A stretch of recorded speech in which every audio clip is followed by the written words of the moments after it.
Bonjour à tous et bienvenue dans ce nouveau podcast de l'histoire, tout simplement. Et aujourd'hui, nous allons nous intéresser à un événement fondateur de la France, la Révolution française.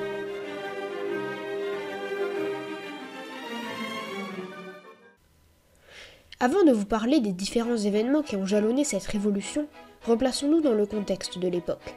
Nous sommes en 1789. Cela fait environ 15 ans que le roi de France Louis XVI règne sur son royaume, en compagnie de son épouse, Marie-Antoinette d'Autriche. Louis XVI n'est pas la personne la plus apte à régner, mais étant donné qu'il est l'héritier de Louis XV, il ne peut que monter sur le trône. Mais il n'est pas très dégourdi, il préfère grandement la mécanique, la géographie et la serrurerie que le gouvernement. Et pendant que notre bon roi envoie des expéditions de ci de là explorer les océans, le peuple, quant à lui, commence à se sentir mal. Bon, peut-être que je suis un peu méchant avec lui, c'est vrai qu'il aurait été beaucoup mieux chez lui qu'au château de Versailles. En effet, il y a de moins en moins de pain, et les paysans sont très nombreux. Ils sont écrasés d'impôts, contrairement aux nobles qui, eux, n'en paient pas. Les quelques émeutes qui se déclenchent sont violemment réprimées par les soldats du roi. Alors, le peuple en a assez, et il se révolte. Sa première grande manifestation de colère a lieu le 14 juillet 1789. Et oui, vous l'aurez deviné, cette date, c'est la prise de la Bastille. Harangué par Camille Desmoulins au Palais Royal, le peuple de Paris gronde et se précipite à la Bastille pour aller chercher des armes. Il faut savoir que la Bastille n'est pas une prison comme les autres. En effet, seuls les prisonniers du roi y étaient enfermés, mais ils étaient convenablement traités. On pouvait même s'acheter du vin ou du champagne. La prise de la Bastille a donc une fonction symbolique. On s'attaque au pouvoir, à l'autorité du roi. Quand les Parisiens en colère arrivent au pied de la prison, le gouverneur de celle-ci, le marquis Delaunay, fait tirer sur la foule, ce qui augmente la colère du peuple. Au bout d'un combat acharné, le peuple réussit à pénétrer dans l'enceinte de la Bastille. C'est la débandade. Au bout d'un long moment, Delaunay fait hisser le drapeau blanc. Excédés, les Parisiens se saisissent de lui, le pendent et transpercent son corps de coups de baïonnette. Et pour finir, le décapitent et promènent sa tête au bout d'une pique. On a souvent tendance à penser que c'est la prise de la Bastille que l'on célèbre le 14 juillet. Mais ce n'est pas totalement vrai. C'est surtout un autre événement que l'on célèbre, qui s'est déroulé un an plus tard, la fête de la Fédération. Le 14 juillet 1790, l'on célèbre le premier anniversaire de la prise de la Bastille. Lors de cette fête où des milliers de personnes sont présentes, le roi Louis XVI prête serment à la nation. C'est un grand jour. Mais revenons un peu en arrière. Le roi accepte de réunir les États généraux au vu de la colère grandissante du peuple. Le 5 mai 1789, les trois ordres se réunissent, la noblesse, le clergé et le tiers-état. Les nobles, ce sont les riches, par exemple, les princes du sang ou encore les riches bourgeois.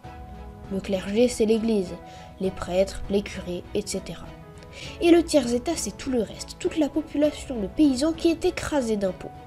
Lors de la réunion, tous les députés viennent s'incliner devant le roi, un par un. Une fois la cérémonie terminée, le roi déclare qu'il verra si des décisions seront prises et demande aux députés de sortir.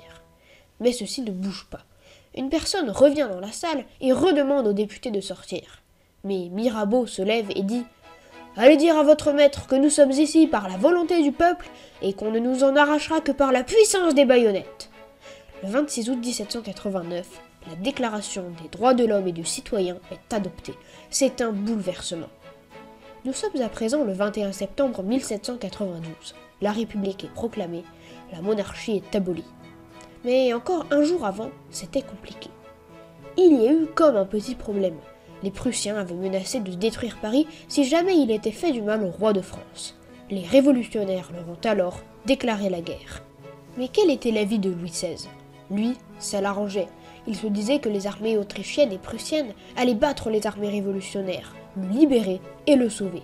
Dans un premier temps, l'histoire lui avait donné raison. Les armées françaises allaient de défaite en défaite. Mais heureusement, la France a été sauvée lors de la bataille de Valmy, le 20 septembre. Le lendemain, la République est proclamée. Mais la Révolution ne serait pas la Révolution sans les grandes figures, comme Desmoulins, Marat ou encore Robespierre et Danton. C'est Camille Desmoulins qui harangue la foule pour prendre la Bastille. C'est Jean-Paul Marat qui fonde le journal L'Ami du Peuple et envoie à la guillotine un grand nombre de personnes. Il sera d'ailleurs assassiné le 13 juillet 1793 par Charlotte Corday dans son bain. Il y a aussi Danton qui se fera guillotiner par Robespierre. Et Robespierre qui mettra en place la terreur. Parlons-en justement. En 1793, Maximilien Robespierre est l'une des figures les plus importantes de la Révolution. Il fonde cette même année la terreur. C'est une période très trouble, car les révolutionnaires luttent contre leurs ennemis et contre les Vendéens qui se révoltent. Cette terreur est basée sur un instrument dont vous avez tous entendu parler, la guillotine. Elle n'a d'ailleurs pas été inventée par Joseph Guillotin. À l'époque, c'était une révolution et cela permettait de tuer rapidement et sans douleur tous les condamnés à mort. Mais on s'en est vite servi pour tuer tous ceux qui nous déplaisaient. Et quand on était convoqué par le tribunal révolutionnaire dirigé par Antoine Fouquier-Tinville, on était presque sûr de passer à la guillotine. Mais heureusement, tout règne a une fin, en l'occurrence celui de Robespierre, et nous devons cela à Madame Tallien, figure méconnue de la Révolution, qui a sans doute sauvé des centaines de vies.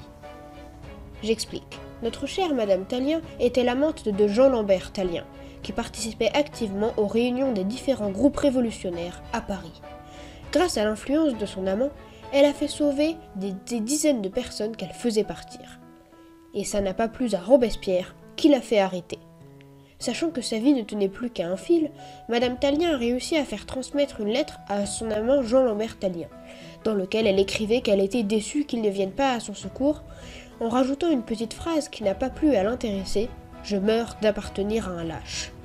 Après avoir lu ça, Tallien était moyennement content. Il a donc décidé de sauver Madame Tallien. S'est ensuite déroulé un processus qu'on a appelé la réaction thermidorienne. Thermidor était un mois du calendrier révolutionnaire et nous étions en plein dedans. Pour faire simple, Jean-Lambert Tallien et ses complices ont dressé une fausse liste comprenant les noms d'amis de Robespierre. Ils sont ensuite allés les voir en disant qu'ils avaient trouvé une liste de personnes que Robespierre souhaitait guillotiner en leur disant « Votre nom est sur la liste ». Et pendant une séance de l'Assemblée, Jean-Lambert Tallien accuse publiquement Robespierre, qui ne sait plus que dire et balbutie. Antoine Garnier se lève et lui crie alors « Le sang de Danton t'étouffe !»